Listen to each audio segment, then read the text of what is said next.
అనగనగా రామాపురం అనే ఒక గ్రామంలో అత్త కోడళ్ళు ఉండేవాళ్ళు. మంగమ్మత్తకి కోడలంటే అస్సలు పడదు. ఓసై కోడల, ఎంతసేపే ఆ చీపిరి పట్టుకొని ఊడుస్తున్నట్టు నటిస్తూ ఉంటావు? ఏ బట్టలు ఉతకాలి కదా, మర్చిపోయావేంటి అంటూ వంట మాత్రం మంగమ్మత్త తనకు తానే చేసుకునేది. ఎందుకంటే తన తోటలో బోల్డ్ బీరకాయలు వచ్చేవి. అవి కోసుకొని తన తినేసేది, లేకపోతే చుట్టుపక్కల వాళ్ళకి పెట్టేది. కానీ కోడలికి మాత్రం ఇచ్చేది కాదు. కోడలికి చాలా ఇష్టం బీరకాయ కూర అంటే. అత్త, నాకు ఇంత బీరకాయ కూర పెట్టత్తా, నాకు ఎంత ఇష్టమో నీకు తెలుసు కదా. ఏ మీ నాన్న ఏమైనా బీరకాయలు కాసి తెచ్చిచ్చాడా నీకు పెట్టడానికి? నీకు తెచ్చుకున్న దానికి ఆ సద్దనమే ఎక్కువ.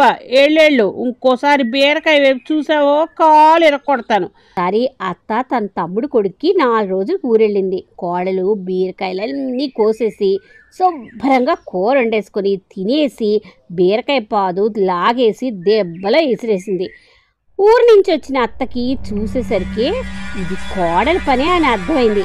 పడుకునున్న కోడల్ని ఒక దొంగకర్ర తీసుకుని తల మీద విపరీతమైన కోపంతో 2 దెబ్బలేసింది.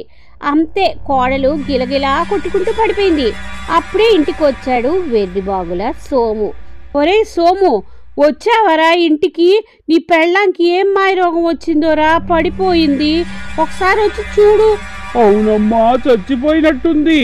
అవునరా, నాకు అదే అనిపిస్తుంది. చీకటి పడుతుందిరా, జనమంతా రేపు మనమేదో చేసేసాం అనుకుంటారు. గబగబా మన దగ్గరలో ఉన్న అడవిలోకి వెళ్ళి పద దాన్ని కాల్చేద్దాం అని చెప్పి అక్కడున్న ఓ కర్ర పొలలన్నీ పోగేసి దాన్ని పడుకోబెట్టారు కోడల్ని. కానీ చూసుకునేసరికి వాళ్ళు అగ్గిపెట్టి మర్చిపోయారు. ఒరే వండ్రా, ఇక్కడ నేను వెళ్ళి అగ్గిపెట్టి తెస్తాను అంది మంగమ్మ. అమ్మో వద్దమ్మా, కోడలు నన్ను పట్టుకుని తినేస్తుంది. మీ అమ్మతో పాటు నువ్వు కూడా నన్ను కాల్చేసావా అంటది. నా కోడలంటే నాకు కూడా ఇష్టం కదమ్మా అన్నాడు. ఏడుసెవర్రా అంటూ ఇంటికి తీసుకెళ్ళింది. ఈ లోపల కోడలికి మెలకు వచ్చింది.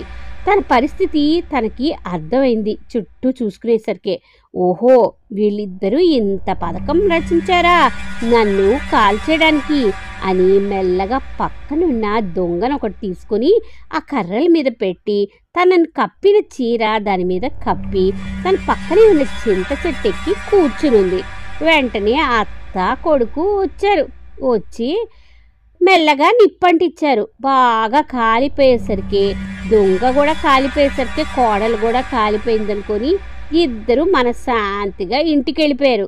అలా చెట్టు మీద కూర్చున్న కోడలు దిగుదాం అనుకునేసరికి అటుగా 2 దొంగలు వచ్చి ఆ చెట్టు కింద కూర్చొని, ఒరే ఇవాళ ఎంత బంగారం దొరికిందిరా, ఇద్దరం చెరిసగం పంచుకుందాం, భలే ఉందిరా ఇవాళ రోజు మనకి అనుకుంటుండగా ధబేలమని ఒక్కసారి పైనుంచి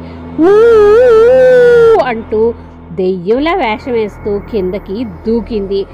అంతే, బాబోయ్ దెయ్యం, బాబోయ్ దెయ్యం అంటూ పారిపోయారు ఇద్దరును.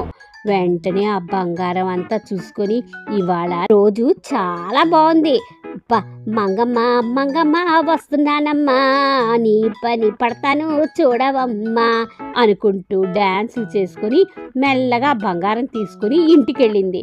తలుపు టపా టపా కొట్టింది. అంతే, ఈ కొడుకును తల్లి తలుపు తీశారు.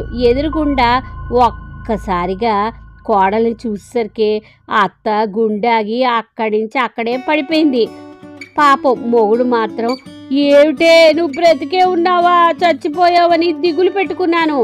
అవునా, దిగులు పెట్టుకున్నావా, సరేలే పర్వాలేదులే, ఇదిగో నాకు బోల్డ్ బంగారం దొరికింది, మన ఇద్దరం ఈ బంగారం అమ్ముకొని ఇంకా సంతోషంగా ఉందాం, ఈ అత్త పీడ కూడా పోయింది అనుకుంటూ ఆనందంగా ఉన్నారు. ఇది కథ. మీ కథ నచ్చితే లైక్, షేర్, సబ్స్క్రైబ్ చేయండి మరిన్ని మంచి కథల కోసం.